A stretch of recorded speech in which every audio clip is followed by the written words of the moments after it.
Boa noite, pessoal. Aqui é a Salesse. Você está de frente com a Salesse. E hoje temos um assunto maravilhoso e só ela que pode falar sobre isso. Letícia, uma psicóloga. Tudo bem, Lê? Boa noite, gente. Tudo bem? E você, Nick? É um prazer estar aqui hoje. Igualmente. Me senti muito lisonjeada pelo convite. Eu fico feliz. Gente, ela vai trazer vários assuntos para vocês. Vocês vão amar. E eu queria perguntar já ao início, o que deu na sua cabeça de fazer psicologia? Bom, por mais que a psicologia seja linda na teoria, a gente tem muito esse olhar de um espaço de acolhimento. Assim como todos os serviços, a psicóloga trabalha também, né? Então, ela tem que receber por isso.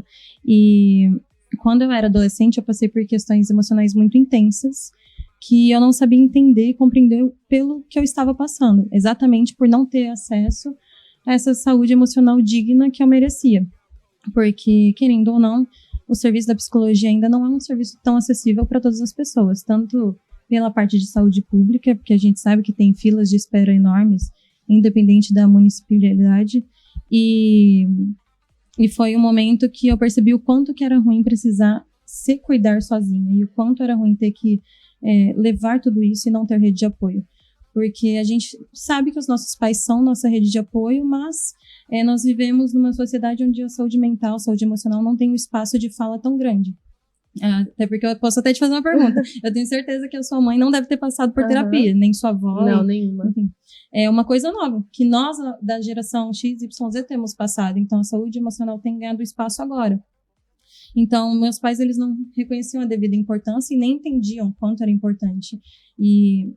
E nesse meio tempo, eu já pensava em ajudar outras pessoas, tanto pelo cunho religioso, por ter um propósito de vida e entender que eu gostaria de servir e ajudar pessoas, tanto quanto eu fiz 18 anos e eu tive o diagnóstico de transtorno bipolar. E foi quando, pela primeira vez, eu entendi que muitos dos meus comportamentos não eram... eu não gosto nem de usar esse termo, porque loucura não é o termo certo, porque não existem pessoas loucas, existem pessoas que precisam cuidar da saúde emocional e entender ela melhor. Mas eu gostei de entender que, para mim, o que poderia ser loucura pode ser explicado por meio de um diagnóstico. Então, hoje eu abraço essa causa e eu tento ajudar o máximo de pessoas que eu posso, tanto que eu sou, além de psicóloga clínica, né, atendo os meus pacientes na área particular, eu também sou psicóloga social.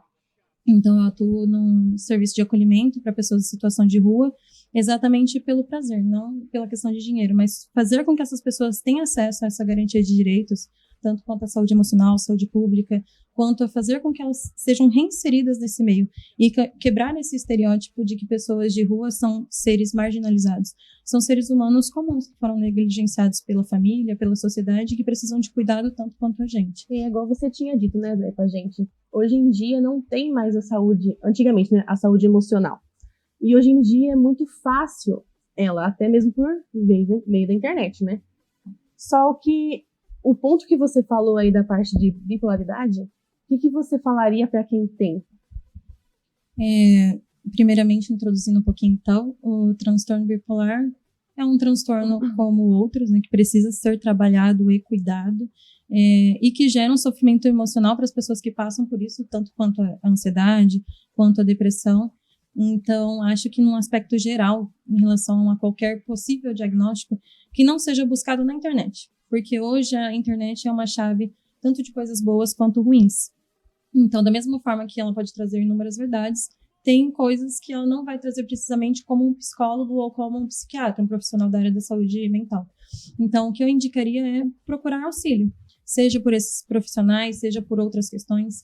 Hoje, né, para pessoas que passam pela questão da idealização suicida, nós temos o CVV, que é o Centro de Valorização à Vida, que você pode ligar e ter um espaço de acolhimento, de escutativa, sem julgamentos, sem precisar pagar também. E além disso, embora, como eu falei, na saúde pública ainda em muitos aspectos precise ser trabalhada, existem serviços escolas de faculdades que oferecem o serviço de psicologia de forma gratuita e, quando não é gratuita, por valor social, para estagiários, né, que estão finalizando a faculdade entre o 9º e 10º semestre. E eu posso garantir que é excelente, porque eu já passei por esses atendimentos e são pessoas que estão quase prontas para atender, que têm a supervisão de profissionais. Tem que ser valorizado, né, na parte de saúde, porque hoje em dia é o que mais acontece, a gente é mais, vamos dizer assim, ficar mais doente emocionalmente do que fisicamente. Sim. E isso que eu quero te perguntar aqui, Lê. Fala pra gente, o que você, para quem não tem uma rede de apoio, para quem não tem uma facilidade, e até mesmo eu já cheguei a falar que eu não precisava de psicólogo, conseguiria resolver sozinho. Chegar num nível que eu posso tentar dar 3 dicasinhas de uma consultinha básica pra gente aqui. Como você definiria uma pessoa com bipolaridade? Foi como eu falei. Primeiro, igual você trouxe, né? A maioria das pessoas fala, não precisa de psicólogo. E isso é difícil falar porque com a internet, né? A gente acha que a gente não precisa mesmo. Hoje, infelizmente, também, por exemplo, a inteligência artificial, embora ela seja muito importante e tenha trazido bons resultados, ela tem também tirado a importância do papel do psicólogo.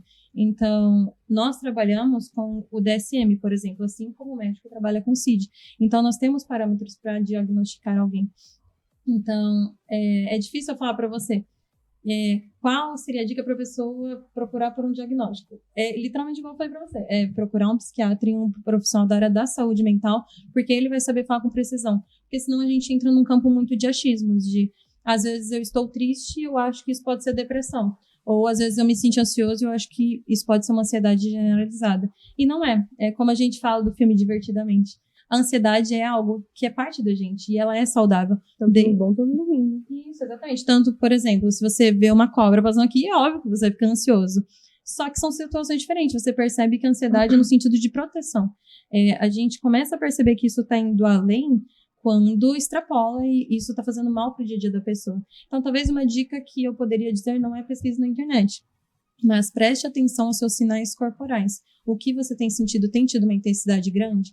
Tem interferido nas suas relações interpessoais, no seu meio de trabalho, com a sua família? Você tem sentido que realmente vale a pena procurar uma saúde emocional, um profissional da saúde emocional? Então procure, porque isso auxilia muito durante o processo para não entrar nisso de achismos e também não fazer um tratamento sem necessidade, porque hoje a indústria farmacêutica vende demais isso. Para eles é excelente vender remédio, porque todo mundo tem TDAH. Exatamente. Então assim. E, gente, uma dica minha também, ela tá aqui de prova. Não é feio procurar um psicólogo ou um psiquiatra. Você não tá doente. Você só precisa de ajuda, não é? Com certeza. Muitas pessoas acham isso, na verdade, né? Que tá ficando louca, tá ficando isso e aquilo por conta de achar que a gente tá procurando já um psicólogo, um psiquiatra. Só que é necessário às vezes. Até muitos casos.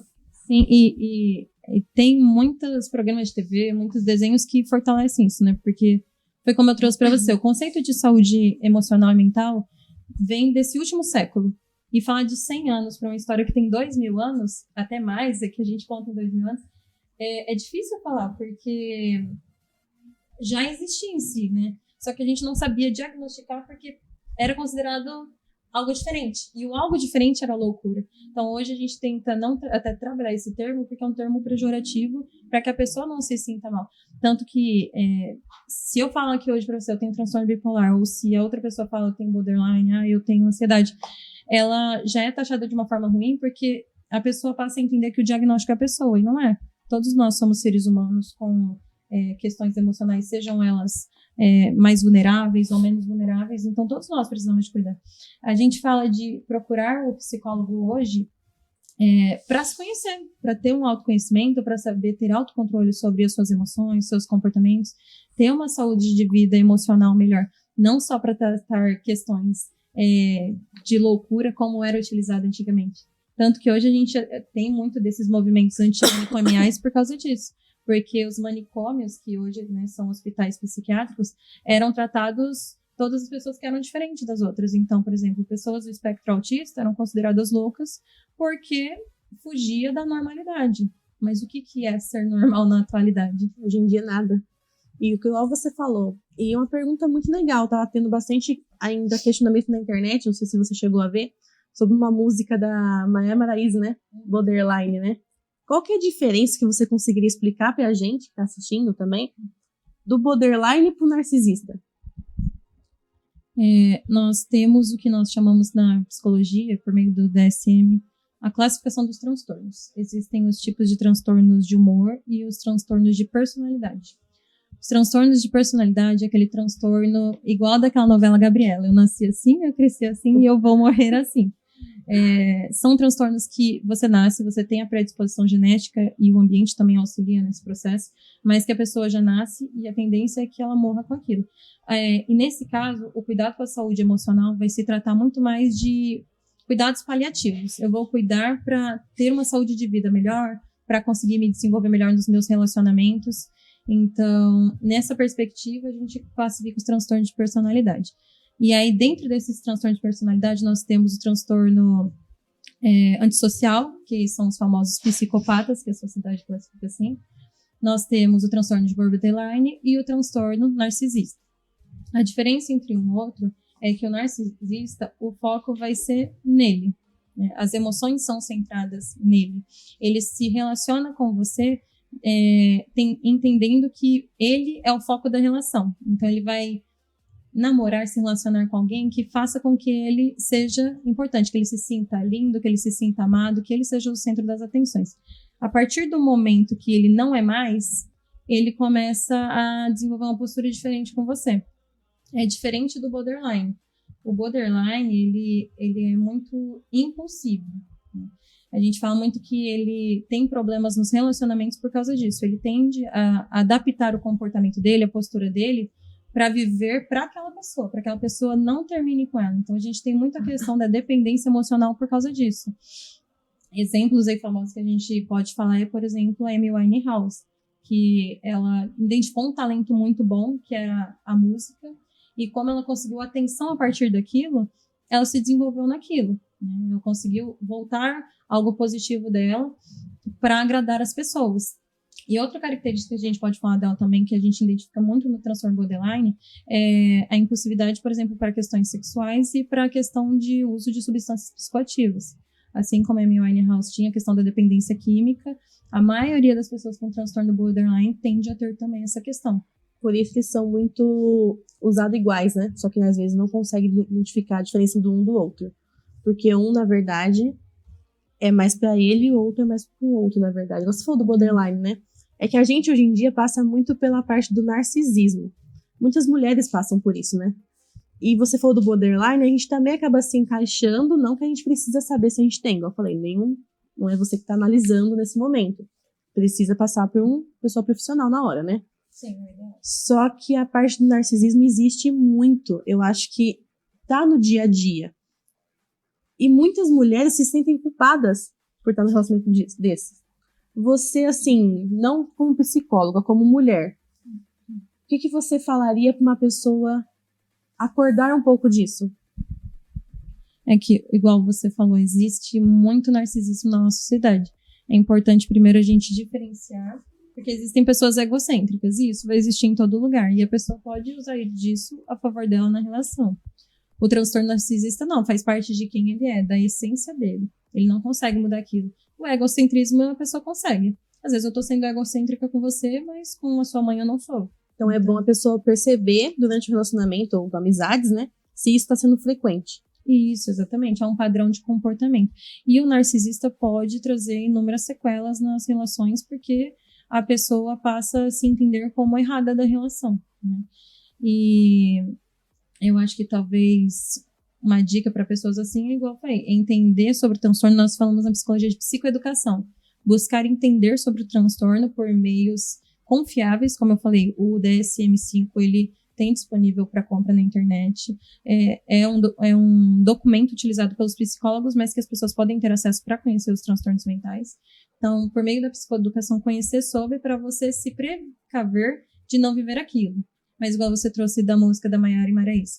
É importante fazer isso porque a partir do momento também que eu confio numa música, eu passo a distorcer a realidade. Às vezes, a impressão que o outro tem de um transtorno não é que todos vão ter. E talvez essa questão da Maiara e Maraíza ter trazido isso numa música não tenha sido tão legal por serem figuras públicas, trazerem uma visão distorcida, por exemplo, do borderline, por exemplo. Então, acho que é importante isso, de procurar conhecer, entender, ter fontes confiáveis para saber distinguir, né, um do outro e entender como conseguir viver com aquilo ou pelo menos sair daquela relação. E para você, né, vamos dar uma misturadinha aqui como psicóloga. É uma pergunta bem interessante, ó. Você consegue distinguir, vamos dar um exemplo, separar psicologia dentro de casa? Porque você é casada, tem filho. Sim. Você consegue separar isso ou ela acaba misturando as coisas? Primeiro, eu não sou casada, só para deixar claro, porque isso vai sair pra TV. É bom que o meu noivo vê para ver se ele toma iniciativa. Tá na hora, hein, ó. Mas, sou noiva, amo muito meu noivo, Vitor. Tenho meu filho de 2 anos, o Pedrinho. E a gente costuma falar aqui em casa de ferreiro espeta de pau. Então, embora eu seja psicóloga, nem tudo o que eu sei de conhecimento técnico e o que eu pratico na minha profissão, eu consigo aplicar em casa. É óbvio que interfere em alguns pontos, por exemplo. Eu sou a favor da educação positiva. Em casa, nós não batemos e nós conversamos muito para tentar fazer com que a criança aprenda a entender as emoções dela, a entender quais comportamentos são prejudiciais ou não para a vida dela, para as amizades. Então, Pedro, em casa, é muita conversa. Vai ter momentos de birra, vai ter momentos que a gente vai brigar, mas a gente sempre trabalha isso, do brigou. Tem que pedir desculpa, tem que entender em que momento você está errado, em qual momento você precisa ceder também. E como psicóloga na minha vida pessoal, eu posso dizer que eu aprendi muito a ter o autocontrole. É aquela famosa questão do eu quero surtar muitas vezes, igual todo mundo. Psicóloga também surta. Não, tem hora que não aguenta, gente. Exatamente. Ser mãe, ser psicóloga, ser profissional, a gente passa por questões emocionais como todo mundo. A diferença é que você sabe identificar os seus gatilhos, sabe controlar isso e entender o que é bom e o que não é. Por exemplo, talvez antes de fazer psicologia eu brigasse por menos motivos que eu brigo agora. Tem certas coisas que eu entendo que não é bom para o meu filho e para minha relação e que eu sei avaliar o que eu vou fazer sobre, o que dá para ser mudado, melhorado. E isso é muito bom também de estar falando sobre família, sobre filhos, sobre... Vitor, né? Isso. Pedir você em casamento logo também. É muito bom essa parte. Mas também seria bom porque eu também trabalho com mulheres. E eu queria te fazer a pergunta. Como aceitar o seu corpo depois da gravidez? Esse, para mim, é um dos maiores dilemas. Porque a Nicole é minha massoterapeuta. Ela tem ajudado eu a conseguir voltar com a minha autoestima. Mas eu nem digo só pelo corpo. Eu acho que a maternidade traz uma bagagem muito grande. E quando a gente fala disso, não é só na parte física, é na parte comportamental também. É em tudo. Porque parece que seu cérebro liga uma chavinha de tipo, mudei. Agora eu não sou mais a Letícia. Agora eu sou mãe. E tem certos comportamentos que eu tinha antes que eu não posso ter agora. Por exemplo, eu tenho um filho. É óbvio que eu não vou largar ele sozinho em casa para ir pra balada. Eu preciso ter uma rede de apoio para me ajudar nesse momento, para cuidar dele. Então, é nesse sentido. Tem certas coisas que talvez antes eu sairia sem me importar com nada e hoje eu preciso me preocupar quem vai ficar com meu filho, o que eu preciso fazer. Então, a maternidade traz também uma questão muito de culpa, de pensar que você poderia estar fazendo muito mais. E às vezes você já está fazendo. E eu posso adotar uma frase que eu já ouvi muito de cada mãe é a melhor mãe que pode ser dentro das condições que tem. E esse sentimento de culpa, igual eu falei, por ser psicóloga eu consigo trabalhar muito porque eu penso, eu estou sendo a melhor mãe que eu posso na condição que eu tenho. A partir daqui, o que eu não consigo fazer, tá tudo bem, porque nem sempre eu vou ser uma boa amiga, e nem sempre eu vou ser uma boa mãe, nem sempre eu vou ser uma boa psicóloga. A ideia é o que eu posso fazer para melhorar isso. Então, a maternidade traz responsabilidades, traz críticas com o seu próprio corpo, e é importante você entender que nem sempre você vai ser uma boa mãe, nem sempre você vai ser boa com você mesmo, mas o que você vai fazer sobre isso? Eu, no caso, chegou um momento que eu virei uma chavinha e pensei, opa, eu tô sendo muito boa como esposa, noiva, e como mãe, mas eu não tô sendo boa como a Letícia. E aí foi quando eu fui atrás dos meus cuidados da minha saúde física e emocional. Comecei no dermatologista, no otorrino, eu tenho problemas respiratórios também. Comecei na psicóloga também, fazer psicoterapia. E a psicóloga cuida da psicologia também. Para você ser um bom psicólogo, com certeza, você precisa fazer psicoterapia para aprender a lidar com o que você sente também, cuidar de você. Enfim, comecei a me cuidar. A Nicole também fez parte desse processo. A saúde física, que eu falo também nesse aspecto da flacidez, querendo ou não, é uma questão muito de críticas da internet, críticas da sociedade, que a mulher precisa ser bonita, então, querendo ou não, mexe com o seu emocional. Então, é o famoso padrão hoje em dia, né? Hoje em dia, as pessoas, eu não falo generalizando homem ou mulher, as pessoas criaram um padrão de corpo, né? Sim. E que colocaram isso na cabeça das pessoas. Só que o aceitar quem você é hoje faz parte da sua história. Isso eu escutei uma vez lá no estúdio, estava perto também. Aceitar que a sua o seu corpo não é mais o antigo. Você gerou uma vida, você trouxe uma vida para o mundo. Então, ele é seu corpo agora. O que você vai fazer diante de agora? E aceitar suas raízes, né? Com certeza. A priori, quando eu tive o Pedro, isso mexeu muito comigo porque eu engordei 22 quilos. Então, eu tinha o corpo padrão e, de repente, eu estava com o corpo 22 quilos mais gordinha, um pouco de flacidez, e isso me deixava muito mal.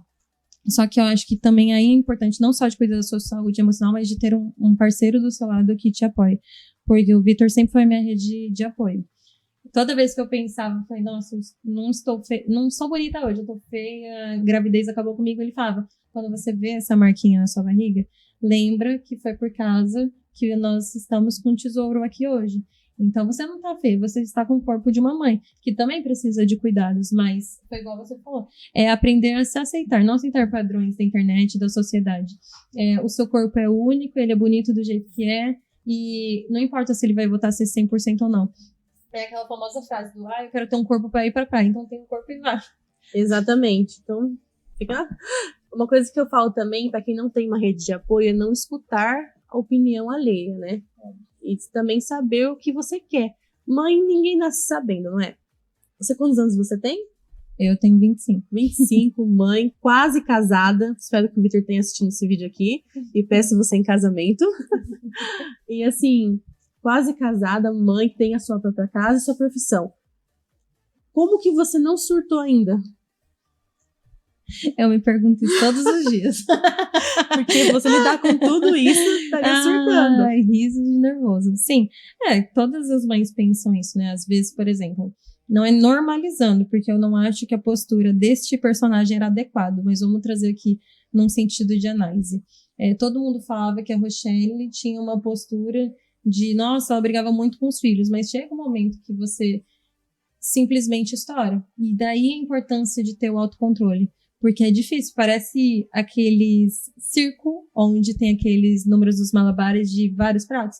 Aqui eu tô no meu trabalho, aqui eu tenho que agora o meu relacionamento, agora o meu filho, agora aqui a Letícia. Então, é difícil, mas foi igual eu falei, o que eu aprendi a lidar com isso nem sempre eu vou ser uma boa noiva, e nem sempre eu vou ser uma boa mãe, e nem sempre eu vou ser uma boa psicóloga na minha profissão. E eu tento lidar com isso eu errei hoje. O que eu posso fazer para não errar amanhã? Hoje eu magoei meu filho. O que eu posso fazer para não magoar amanhã? Hoje eu magoei o Vitor. Como que eu faço para não magoar amanhã? Hoje eu não fui uma psicóloga tão legal no meu trabalho. Eu não fui suficiente para aquele acolhido. Como que eu posso melhorar amanhã e fazer diferente? Eu não trago mais o sentimento de culpa, mas o sentimento de sempre dar para melhorar dentro das condições que você tem. E é isso. Eu não consigo lidar, eu vou controlando da forma com que eu consigo e entendendo que nem sempre as coisas estão dentro do meu controle e que tá tudo bem. E isso é o dia a dia da gente, né? E uma das coisas que muitas pessoas me perguntam lá, eu posso repassar para você aqui para perguntar, né? Como psicóloga, agora não também como mulher, a gente acaba perguntando, né? Qual é a dica mais simples possível que você daria? Por muitas perguntas lá no estúdio é o seguinte: acabei de ser mãe, como que eu consigo manter a minha relação sexual com meu marido dentro de casa? Porque é o mais difícil hoje em dia. Na verdade, mistura uma série de coisas, né? A maternidade também traz isso. Normalmente, pelo menos nos primeiros anos de vida, acaba afetando a vida sexual do casal, porque, o centro passa a ser a criança, porque é aquela chavinha que eu falei, de repente você é um jovem adulto e de repente você é pai e mãe. E isso é normal, né? Isso é normal, é uma fase que todos nós temos que passar, alguns um pouco mais novos, outros um pouco mais velhos, mas a importância aqui é entender que, eu digo num relacionamento como um todo, porque eu acho que o sexo é uma consequência de se você gosta da pessoa, porque a relação sexual num primeiro momento pode atrair, mas o que vai manter a pessoa no relacionamento é a estabilidade, é a pessoa ser sua rede de apoio, ser alguém de confiança, porque convenhamos, se você casa com alguém no sentido religioso, que muitas pessoas trazem, que precisa ficar até o final da vida, você tem que pensar que aquela pessoa vai ser aquela que vai te acompanhar no enterro dos seus pais. É aquela que vai estar com o seu filho quando estiver passando pelo momento de crises na adolescência. Então, você tem que pensar, essa pessoa que eu quero para minha vida, ela me dá estabilidade? E para que isso aconteça, é muita comunicação e entender que o centro do relacionamento sempre vai ser o seu parceiro, nunca o seu filho. O seu filho é uma consequência desse amor, dessa relação, e que é muito importante. Não é desmerecendo o amor do filho, porque ele é muito importante, mas um dia o seu filho vai sair de casa e vai construir a história dele também, seja casado ou não, seja viajando, seja fazendo uma faculdade, enfim. Então, primeiro passo, acredito que seja isso, colocar o seu companheiro como prioridade na relação. Segundo, muita comunicação. Expor muito como você se sente em relação a ele, em relação aos problemas cotidianos. É lembrar que estão sendo os dois contra o problema, e não os dois um contra o outro. E isso é importante destacar, porque a maioria das estatísticas de casais que se separam são dentre 1 e 2 anos da criança. Então, tendo isso, tendo muita comunicação, e também sabendo ter empatia, se colocar no lugar do outro, faz com que a relação dure, principalmente nesses primeiros anos. Eu falo muito disso, de empatia, porque, por exemplo, às vezes a mulher se sente sobrecarregada, porque acabou de ter o bebê, tá no puerpério e tá ali tendo que limpar a casa e tá tendo que fazer as coisas. É óbvio uma parceria, né? Exato. É óbvio que ela não vai se sentir atraída pelo cara se ele não tá ali ajudando. Agora, pô, tô passando por puerpério, igual eu passei com o Vitor. Acordava de madrugada, quem pegava o Pedro no colo para dar de mamar era ele que trazia no colo. Então, isso faz com que você se sinta atraída pela pessoa. É o carinho, é a parceria, é o conversar. Não é só sobre o sexo. O sexo é um resultado de uma boa relação, de uma boa construção. É que hoje em dia, muitos dos homens, né, que a gente vê por aí, não entende a mulher depois do parto, né? E acaba fazendo muitas coisas, acaba deixando a mulher de lado por não entender esse lado da maternidade. Sim. Que afeta muito a mulher. E aí também gera nas pessoas a crise de ansiedade também, não é? Dentro dos relacionamentos, também da pessoa em si. E voltando para essa parte, a ansiedade também é importante olhar, não é? Hoje em dia. Sim, sim. É nesse sentido, pelo menos que a gente falou aqui dos primeiros meses, /um aninho de vida, eu acho que é mais a questão da depressão pós-parto. É claro que existem N questões que pode sim desenvolver um transtorno de ansiedade, mas a depressão pós-parto é mais comum porque traz uma sobrecarga para a mulher. Pelo sentimento de culpa mesmo que eu falei, algo emocional. Você sente que você quer dar conta de tudo e você não dá. E aí, de repente, eu estou sozinha, meu marido está trabalhando e meu filho não para de chorar, eu entro em desespero, porque ao mesmo tempo que eu me sinto uma péssima mãe, eu só queria que a criança parasse de chorar, porque eu entro em desespero comigo mesma. Então, é um mix de sentimentos que pode desencadear a depressão pós-parto, que pode levar a casos mais graves, como a gente vê de diversas mães que acabam cometendo diversas atrocidades com os filhos por causa disso. E é claro que nada é justificável nesse sentido, mas a gente consegue explicar a partir do olhar dela o que levou ela a fazer aquilo. Não é que a criança merecesse aquilo, jamais. Mas explica os sentimentos que ela estava sentindo e o porquê que ela fez aquilo. E isso é muito bom, né? Porque a gente já pode estar entrando também no assunto dos bebês reborn, que tá tendo uma febre aí fora. Claro que eu sei que o sonho do Vitor é um bebê reborn, não é? Três bebês reborns. O primeiro a gente já tem, falta 2. Então, eu falo pra você assim, isso também é causado por pessoas que têm o parto, como fala? Acabou de falar da depressão, né? Sim. Na verdade, eu enxergo de diversas formas. Vou trazer aqui, talvez, algumas que sejam as que mais acontecem. A gente tem uns casos que são modinha, realmente, que acabou, igual você falando, se tornou uma febre, assim como, por exemplo, as bets. Acaba se tornando algo viral e é legal. Então, tem pessoas que gastam por questão de ser capitalista mesmo, de gostar de investir dinheiro e tudo mais, e se tornar uma moda. Mas existem pessoas que usam como uma forma de conforto emocional. Tanto que o assunto só entrou em alta agora, mas eu conheço diversas outras psicólogas que trazem estudo de caso, falando que atendiam pacientes que traziam bonecas para o atendimento e que elas tinham até que baixar a voz porque a boneca estava dormindo. Então, agora se tornou uma febre porque nós conseguimos humanizar mais ainda, a indústria começou a humanizar mais ainda esses bebês, trazendo um aspecto muito real. E como traz esse aspecto real, as mães, por exemplo, que já sofreram de aborto espontâneo, trazem como uma forma de conforto. Porque, querendo ou não, o desejo de ser mãe é muito grande em algumas mulheres. Em outras não, mas em muitas são. E quando acontece essa perda, acontece um abalo emocional muito grande. Para o homem, tanto não, porque é muito mais frustrante para a mulher. Emocionalmente, fisicamente falando, porque, querendo ou não, o aborto espontâneo gera dor, assim como se fossem outras questões. e a questão emocional de frustração mesmo, de estar criando um apego emocional por aquela criança e de repente eu não tenho mais. E ter um bebê reborn traz essa expectativa de ter a possibilidade, pelo menos, de saber como é ser mãe. Porque muitas vezes essas mães não optam pela adoção, porque a adoção também é um processo que demora em muitos casos. Além disso, também, talvez, a partir de outro olhar, a gente entender que, igual eu falei, a maternidade traz muitas responsabilidades. E eu trouxe só das emocionais, mas vamos pensar nas responsabilidades físicas. É acordar de madrugada para dar mamar pro neném. Cansa, hein? Pagar coisas caras. Uma coisa que talvez você não vai gastar com o bebê reborn. O bebê reborn não vai acordar de madrugada para pedir leite para você, não vai pedir para trocar fralda. Então, você acaba conseguindo ter superficialmente a sensação de como seria a maternidade sem assumir as responsabilidades dela. O que torna também uma questão de conforto. E aí muitas mães acabam não querendo ter por causa disso.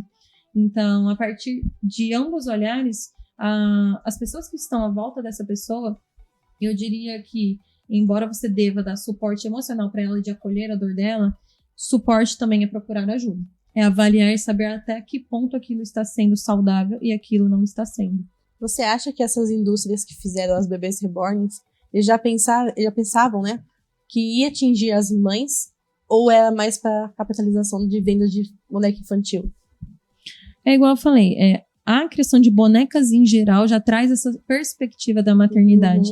Tanto que meninas são ensinadas desde pequena a cuidar de bonecas nesse sentido. A gente fala de uma construção sociocultural machista nesse sentido, de que mulheres têm que cuidar dos filhos em casa. Então a gente aprende desde criança, né? Isso. É igual a gente conversou outro dia, vamos trazer pela perspectiva. É muito difícil você ver uma família, padrão da sociedade, dando uma boneca para o menino. Porque construído socioculturalmente, nós não ensinamos os meninos a ser bons pais. Nós ensinamos a ser bons jogadores, jogando bola. Nós ensinamos eles a ter profissões fora, coisa que a mulher não tem. Por isso muitos homens assustam quando acabam sendo pais, né? Exatamente. E como é uma construção que a gente tem desconstruída aos poucos, é igual você falou, aos poucos os homens atualmente se assustam com essa quebra porque foram muito tempo acostumados com a ideia de que o homem tem que ser o provedor do lar. Então, respondendo a sua pergunta é isso. A indústria pode até ter criado com o intuito de atender um público maior, mas foi já nessa expectativa de que é para o público feminino e que, independente de se vai atingir adultos ou não, era para que se tornasse um brinquedo como outros. Então, vamos dizer assim, que realmente a indústria trouxe sabendo que ia ajudar cada vez mais a compra de bebê reborns, né? Porque é mais realista, né? Tanto para adultos quanto para crianças, né? A ideia, acredito que seja principalmente público infantil, porque as crianças já estão acostumadas, mas acabou sendo uma chave para outras pessoas aproveitarem, que já passaram por questões emocionais e queriam trabalhar isso por meio do bebê reborn. Eu acho muito legal essa questão emocional que você aborda, porque você trabalha também com a parte social, né? Então você chega a ver bastante pessoas que precisam de ajuda nessa questão também, né? Na área social que eu falo, eu trabalho no abrigo, mas na área de consultório nunca chegou esse tipo de demanda. Eu conheço porque nós psicólogos, imagino também como massoterapeutas, nós temos trocas diárias, enfim, em grupos, em internet, para compartilhar experiências e para entender melhor como lidaria em tal caso, e foi como eu trouxe para você. Outras psicólogas eu já ouvi que a mãe trazia a boneca na consulta e a psicóloga, como uma forma de entender e acolher aquela dor num primeiro momento, adaptava a postura dela à situação. E também é como fosse, né? Uma das dicas também que eu peço para você é quem tem a perca do filho depois da gestação, como psicóloga. É um processo difícil de lidar, né? Porque quem perde um filho, perde o chão. Mas tem que estar procurando psicólogo? É o ideal. É o ideal. Nesse aspecto, eu tenho uma paciente que ela passou por um aborto espontâneo e a queixa inicial dela, que ela veio para atendimento, foi esse. Tem sido difícil, eu tenho tido grandes crises em diversos contextos, porque aquela situação foi traumática para mim, e eu quero aprender a lidar com isso, porque no futuro eu quero ter filho de novo. E eu quero estar preparada emocionalmente, fisicamente para isso. Então, eu acredito que o psicólogo seja uma chave essencial para a mãe que identifica que aquilo gerou uma questão emocional muito grande dela, um sofrimento emocional muito grande. existem mães que não, que conseguem lidar com aquilo porque tem uma rede de apoio, embora seja uma situação muito difícil, talvez consigam ter um autocontrole melhor daquele sentimento, mas para que sentem que precisam de ajuda, é o melhor lugar porque vai ser um espaço de acolhimento, de entender melhor aquela dor, como ela pode ser trabalhada, quais os meios que podem ser tomados. Então, o auxílio do psicólogo nesse aspecto é bem importante. Isso é muito bom, viu, gente? Presta atenção nisso. E para ressaltar um pouco, eu queria que você falasse do seu trabalho hoje em dia. O que você faz, como que você lida ali, aonde que você trabalha. Fala um pouquinho para o público te conhecer e te procurar também, né? Bom, a Nicole já falou um pouquinho, mas então eu sou a Letícia, eu tenho 25 anos, eu sou psicóloga clínica e social. Eu trabalho num serviço de acolhimento na cidade de Vinhedo para pessoas em situação de rua. Lá eu trabalho, como eu falei, para garantia de direito dessas pessoas, que elas se sintam reinseridas na sociedade, né? Então, realizo os devidos encaminhamentos para a área da saúde mental, para a área da saúde física, acesso à regularização de documentações, também tenho espaço de escuta ativa, né, de conseguir orientar eles quando eles estão no momento de vulnerabilidade e querem conversar. Não é como o trabalho da área clínica, né, não realizo intervenções, mas é um espaço em que eles podem falar e ser eles mesmos sem serem julgados. E, além disso, eu sou psicóloga particular, né, na área clínica, realizo atendimentos. A abordagem que rege meus atendimentos é a terapia cognitiva comportamental. E eu trabalho com público adulto aqui na cidade de Valinhos, tanto de forma presencial quanto online. E a Nicole acho que vai estar deixando aí minhas redes sociais para vocês acompanharem o meu trabalho. E acredito que seja isso. A gente acompanha, é muito lindo o trabalho dela. Ela trabalha com pessoas de situações vulneráveis, né? Para você, assim, pra gente estar quase finalizando, teve alguma situação que te comoveu muito? Você fala na qualquer uma das áreas. Isso. Diariamente. Fora da psicologia, né, Letícia, como pessoa, eu sou cristã, então, para mim, o meu trabalho sempre foi vir à Terra para servir, e por isso eu escolhi a área social para isso, porque não é por dinheiro, é por o sentimento de conseguir ajudar, seja que minimamente na vida daquela pessoa. Então, já chegaram N públicos lá. É claro que o foco é pessoas em situação de rua, mas chegam outros acolhimentos esporádicos, que é pra gente conseguir auxiliar aquela pessoa naquele momento. Então, já chegou mães em situação de violência doméstica. Já chegou mães que têm vício e dependência química e estavam grávidas. Então, como mãe, você sente a dor de saber que aquela mãe provavelmente vai perder o filho porque não tem condições físicas e emocionais de cuidar daquele filho. Mas o que a gente pode fazer é, igual eu falei, tentar auxiliar da melhor forma, acompanhar o pré-natal, fazer com que aquela pessoa pelo menos tente mudar a perspectiva para conseguir ter a vida com aquele filho. Então, são muitas histórias quando você trabalha na área social, muitas vulnerabilidades que mexem com você. Não vou saber te falar uma em específico, mas eu acho que o que mais me dói é saber que essas pessoas, em sua maioria, estão na situação que estão pela negligência familiar e pelo uso de substâncias psicoativas. Um pouco mais pela situação da negligência familiar, de saber que a pessoa talvez teria uma rede de apoio, mas que foi negligenciado aquilo por ela ser uma pessoa adicta. Eu sei que, obviamente, não é fácil. Eu tenho pessoas na minha família que são adictas de nível bem grande, e a gente sabe que talvez vai ser muito difícil a pessoa sair daquela situação.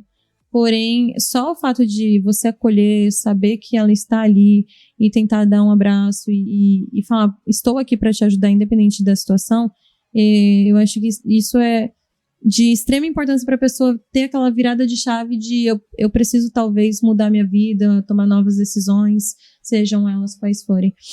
Eu digo isso porque existem muitas famílias que a gente já acompanhou que às vezes a família vem visitar de vez em quando, dá esse suporte para a pessoa, mas tem outras que não passam nem o telefone porque nunca mais querem ver. E você sente por aquilo. Usa como descarte, né? Exato. É óbvio que na minha prática eu preciso ser neutra, eu não intervenho nessas questões da vida da pessoa, mas como ser humano, sem compartilhar para aquele acolhido, eu sinto a dor dele. E eu acho que isso é uma das minhas maiores motivações para querer ser psicóloga. Eu sinto a dor dos outros e por sentir eu quero que pessoas tenham histórias diferentes. Isso é muito bonito, nossa, deu até. E ó, pra finalizar, eu quero que você olhe ali naquela câmerazinha ali e fale com toda a emoção possível para quem tem vontade de se tornar psicólogo um dia. Você fala assim, PAI, com tudo, e qual que é a sua dica maior para não desistir? Eu acho que, primeiramente, você tem que se conhecer, entender o que você gosta, porque, embora eu goste muito de ajudar pessoas também, eu fui também bem analítica. Eu falei assim, eu sou da área de humanas, eu sou da área de exatas. Exatas aqui com um TIzinho igual meu noivo não vai rolar, não. Então, eu vi áreas que pudessem ajudar a vida das pessoas na área de humanas, e eu vi cursos como serviço social, psicologia, direito. Cada uma em sua interpretação vai ter um valor e número para a sociedade. Mas você tem que entender que a psicologia não é só sobre querer cuidar de pessoas, mas querer entender o comportamento humano, respeitar, independente de qual seja a sua opinião religiosa, política, você acolher o outro. Eu, como cristã, posso dizer que, para mim, psicologia é aquela famosa frase do eu vim para servir e não para ser servido.